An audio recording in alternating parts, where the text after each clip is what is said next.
Barack Obama swept to a historic victory, winning the White House after a record turnout of American voters. I'm Kelsey Hubbard, joined now by Professor David Epstein, Professor of Political Science at Columbia University. David, thank you for joining me. Thanks for having me.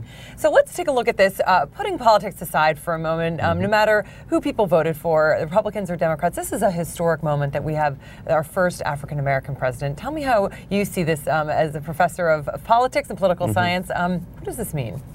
Well, in one way, this was a normal Democratic victory. If you take the electoral map from 4 years ago and add 4% everywhere, you basically get this year's map. So it was just a good Democratic year, fueled by a very unpopular president and the financial meltdown.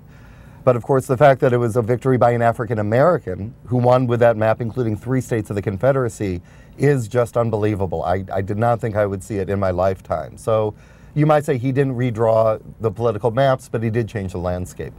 And he certainly did in terms of certain states, winning states like Virginia and took some of the Midwest, Florida and Ohio. I mean, these are GOP strongholds that he was able to sort of make inroads to. And so what does that tell us about campaigns going forward? What we'll sort of take from this in terms of everyone saying we're just red states and blue states? Well, yeah, well, hopefully we can end that a little bit. There are states that lean one way or the other, like there's always been in American politics.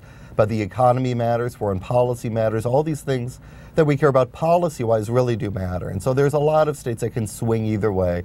And I hope we think of ourselves as more purple now than red or blue. The other thing, of course, is that he's redrawn the political fundraising landscape. He did it with lots and lots of very small contributions. He outraised the Republicans by a large amount, and nobody thought a Democrat could do that. And so that will change things. I was going to say, I mean, it used to be that people would look at who could win the race by how much money somebody could raise and how much they were backed by sort of deep pockets in a way. And now that's changed. It was sort of the trickle-up version of this, in the sense that each little donation really contributed to the whole, which allowed him to, achieve this. Exactly. And he had a system, and he had, a great online website that not only let you give, but made it easy to connect with other people.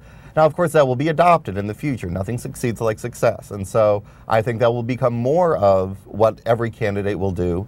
But the message matters, right? The ability to get lots of small donations really was because he was the right messenger with the right message at the time, and able to sell himself as an agent of change. So I think we will see differences.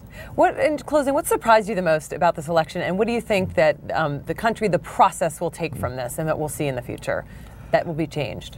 Well, I think that people won't go in with the assumptions that they had before. I think the idea of who can win, what a winner has to look like, and the normal rules of American politics have been turned on their head. I think it's going to be wide open, and I think it shows that either party, if they embrace a consistent message, if they're true to it, and if they work hard to get out their voters all over the country, then you can have even big swings now. People talk about the ossification of politics, and this smashed right through it. I think that the future is wide open. Yeah, and it's great to see so many lines out there of people getting involved in the process. Indeed. Thank you so much. Thank you. I've been speaking with Professor David Epstein of Columbia University. I'm Kelsey Hubbard in New York.